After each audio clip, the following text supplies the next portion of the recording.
Have you decided to start homeschooling your kids? Or maybe you're just still contemplating and you keep seeing words come up like Charlotte Mason and Montessori, and you're wondering, what in the world do those have to do with homeschooling? Well, I'm going to let you know.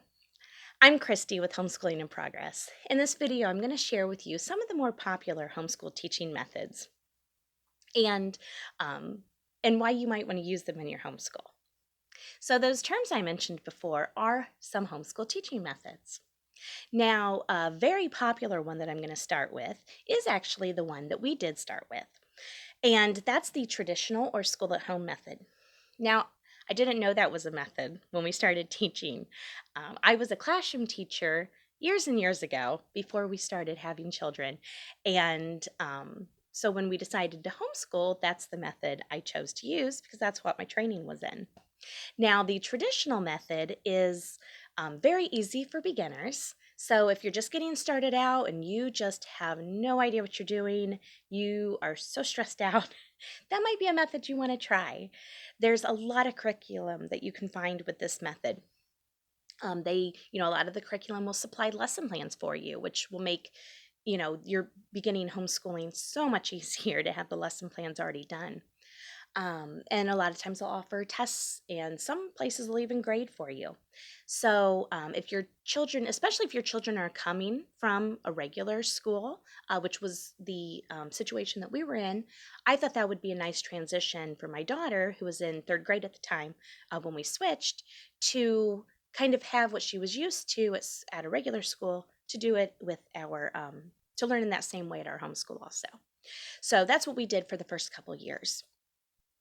So that's the traditional or school at home method.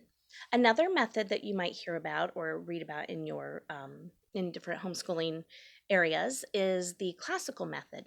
Now you can also find regular schools that have this method. We actually have a Catholic school in town that follows the classical method of education, and this is a method that dates back to the ancient Greeks. So it's a time-honored method, definitely. And in this method, the different stages of learning are broken up into kind of 4 grades for each stage. And children learn different things in each stage based on kind of where they are. So in the grammar stage, which is grades 1 through 4, kids love learning at that age. They love memorizing things. They love everything about that.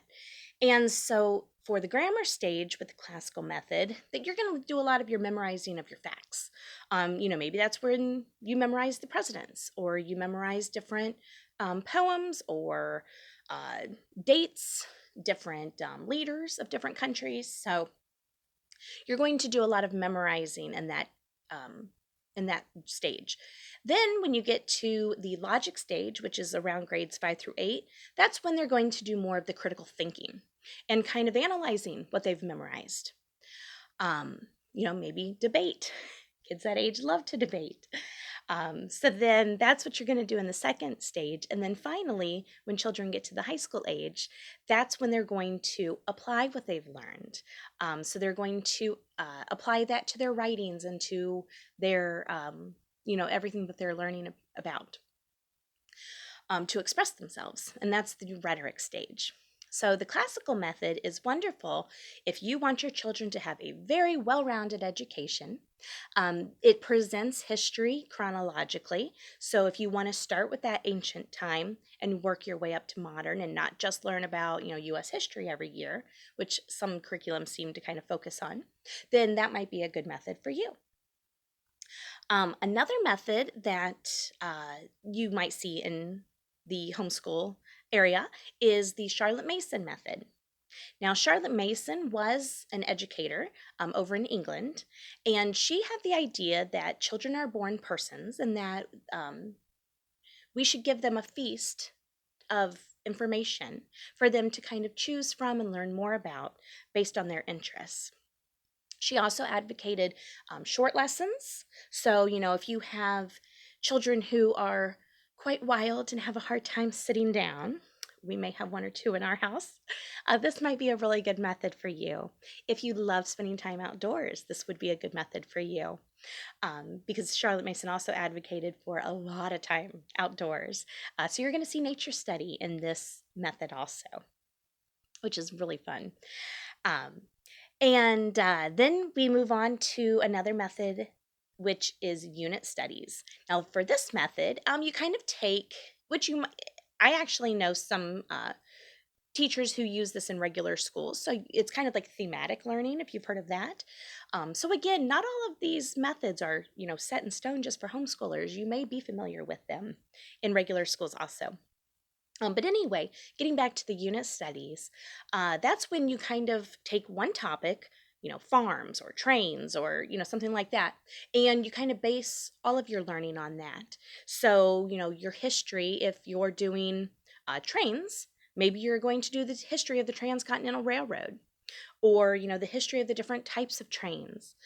Science could be maybe the effects of trains and the environment. If you're doing farms, maybe you're learning about farm animals for science and the history of farms for history. Then math, you can incorporate different ideas with you know trains, figuring out how much land you need, or how many miles did the Transcontinental Railroad cover, and using that information to do different math problems, or finding the square footage you need on a farm to plant your crops. And then you could do some creative writing with it, or researched writing.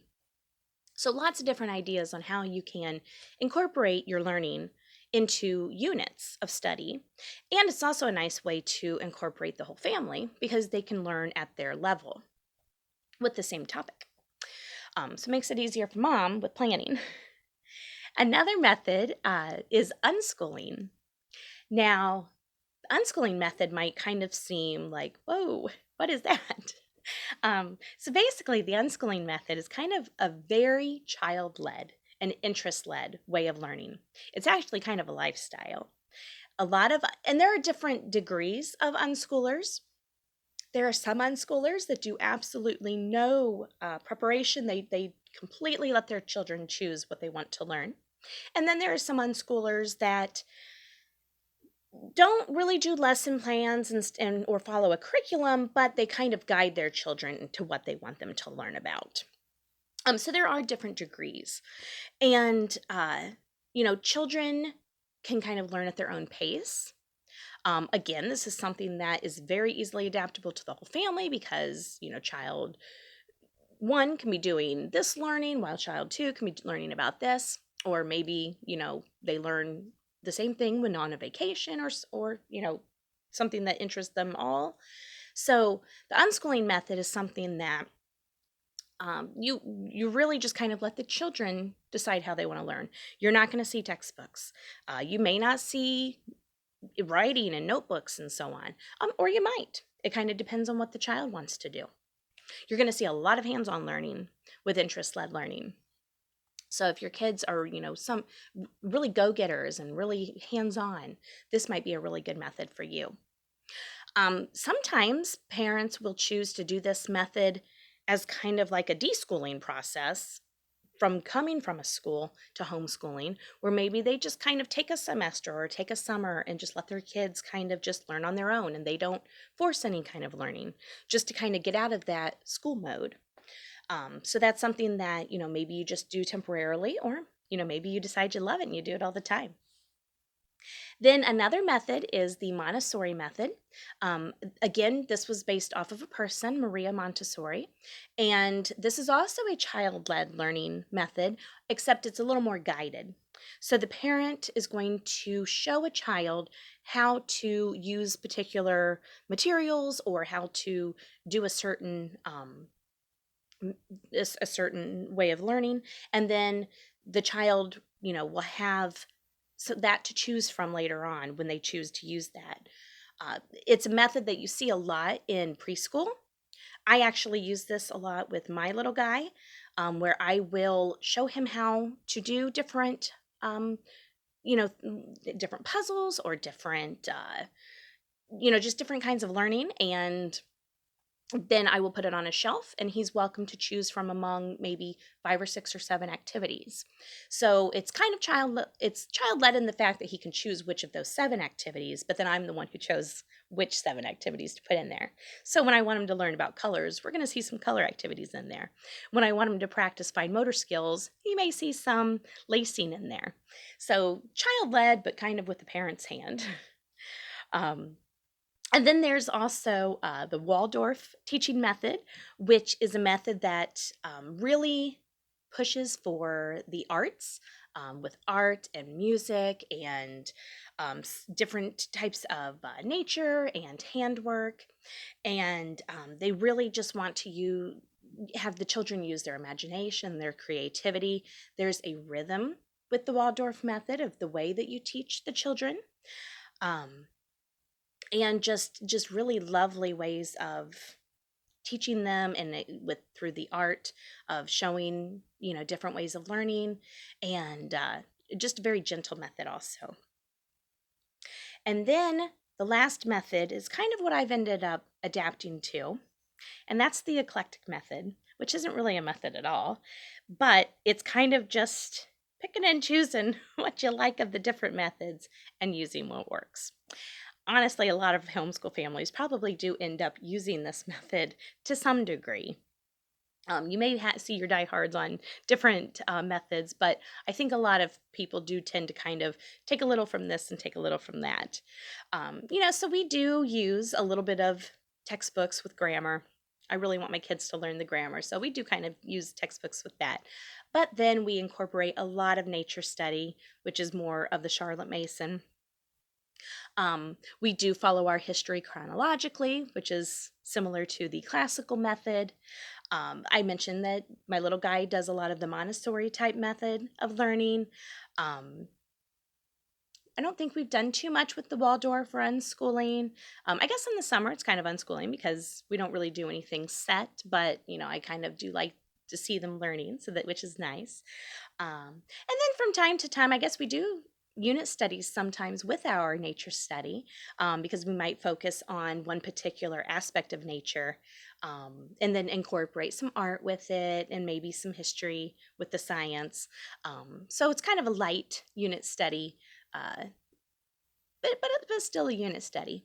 So, so the eclectic method is just kind of combining what works in your family, and not really any one particular method, but just the methods, 2, 3, all of them that you like, and using that with your family.